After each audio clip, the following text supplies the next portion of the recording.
Bonjour à toutes et à tous, bienvenue en Normandie pour ce nouveau Deep Check.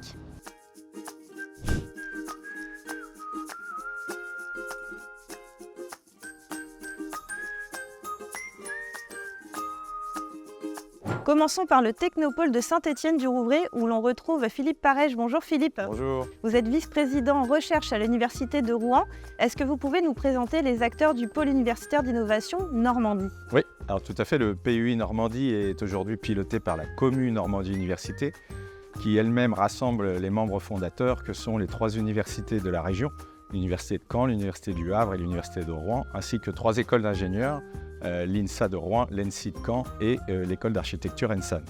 Alors on va faire un petit focus sur l'Université de Rouen que vous représentez. Oui, ok. L'Université de Rouen aujourd'hui elle est forte de 35 000 étudiants environ, avec plus de 750 enseignants-chercheurs auxquels il faut rajouter les chercheurs des organismes que sont majoritairement ici le CNRS et l'INSERM. Tous ces gens effectuant de la recherche au sein de 38 laboratoires qui sont eux-mêmes divisés dans ce qu'on appelle 3 grands champs de formation et recherche, la chimie, la biologie, la santé, les matériaux, l'énergie, le numérique et l'environnement, et puis les humanités, la culture et la société. En se basant sur cet écosystème très riche, quelles sont les ambitions du pôle universitaire d'innovation Normandie? Alors, les ambitions du pôle universitaire de Normandie, c'est de fluidifier l'ensemble des rouages de la chaîne de l'innovation.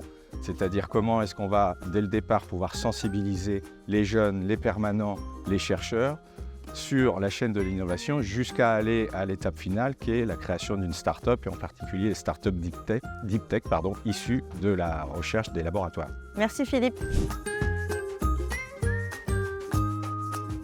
Nous voici à l'Université de Caen où l'on retrouve Loïc Lepluard. Bonjour Loïc. Bonjour. Vous êtes vice-président délégué à la recherche partenariale à l'Université de Caen. Quelques mots de présentation de votre université. Donc l'Université de Caen, aujourd'hui, c'est 32 000 étudiants qui sont répartis sur 11 campus. 6 sont situés à Caen et 5 sur des sites distants en région, à Cherbourg, Saint-Lô, Vire, Lisieux ou encore Alençon. Et ces étudiants se répartissent dans 8 unités de formation et de recherche, 2 instituts, qui sont l'IUT et l'INSPE, et 2 écoles, l'IAE et l'ESIX. Qui dit unité de formation et de recherche dit également laboratoire de recherche. Donc nous avons 41 laboratoires de recherche, dont 20 sont des unités mixtes de recherche, au sein desquelles travaillent environ 1200 enseignants-chercheurs. Qu'est-ce qui est prévu au sein de ce pôle universitaire d'innovation Normandie pour mieux accompagner les étudiants-chercheurs pour la création de start-up Deep Tech? Donc pour augmenter le nombre de créations de start-up issues des laboratoires académiques, le PUI a prévu notamment d'intensifier la détection au sein des laboratoires via le déploiement d'un dispositif appelé NV Inside qui a été mis au point par notre SAT expérimental Normandie Valorisation. Ce dispositif consiste à immerger au sein du laboratoire des scouts qui vont pouvoir détecter les activités de recherche potentiellement valorisables par la rédaction d'EDI, le dépôt de brevets ou la création de start-up. Et donc 4 de ces scouts vont être recrutés grâce au PUI. Et donc ce dispositif a été mis en place dans une phase pilote au sein d'un laboratoire de l'Université de Caen et il a permis en 6 mois d'immersion du scout d'aboutir à la rédaction d'autant de déclarations d'invention qu'en 3 ans d'activité habituelle. Merci beaucoup Loïc. Et vous, je vous invite à me suivre, on va aller checker la Deep Tech normande. Nous voici maintenant avec Nicolas Sadovnik. Bonjour Nicolas. Bonjour Marie-Hélène, enchanté. Enchanté également. Vous êtes cofondateur de SquareTech. Vous vous attaquez à la pollution de l'air intérieur. Expliquez-nous comment.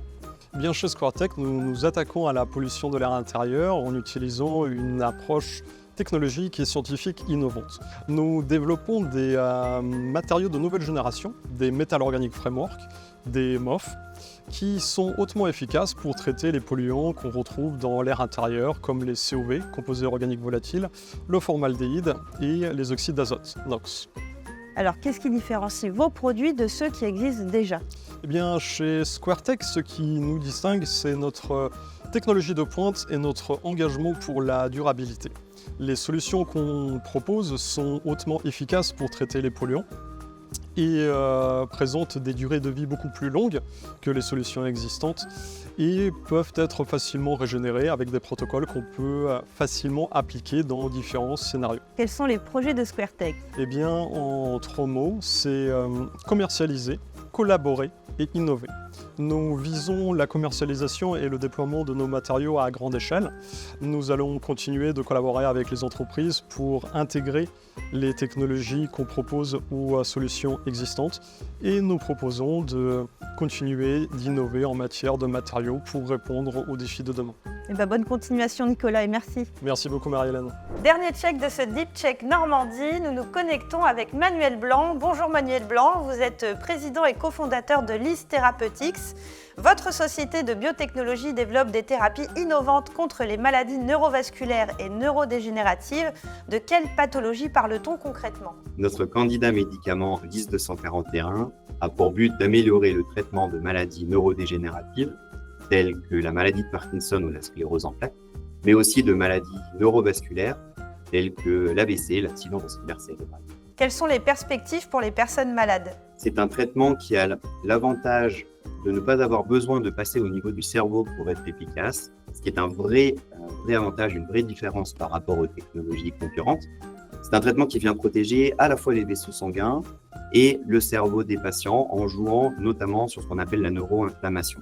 Mais c'est effectivement le même traitement qui peut être utilisé soit de manière chronique pour améliorer le traitement des patients atteints de maladie de Parkinson dans l'espoir de ralentir la progression de la maladie, ou après un AVC, donc un accident, c'est très différent, de manière à, nous l'espérons, améliorer la récupération des patients.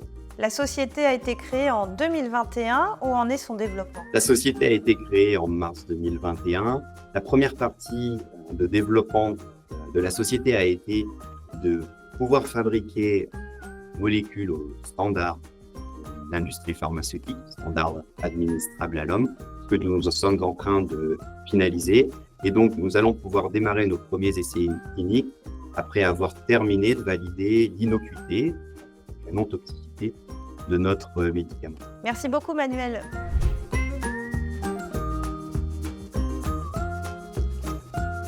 C'est la fin de ce Deep Check Normandie. On vous dit à très bientôt.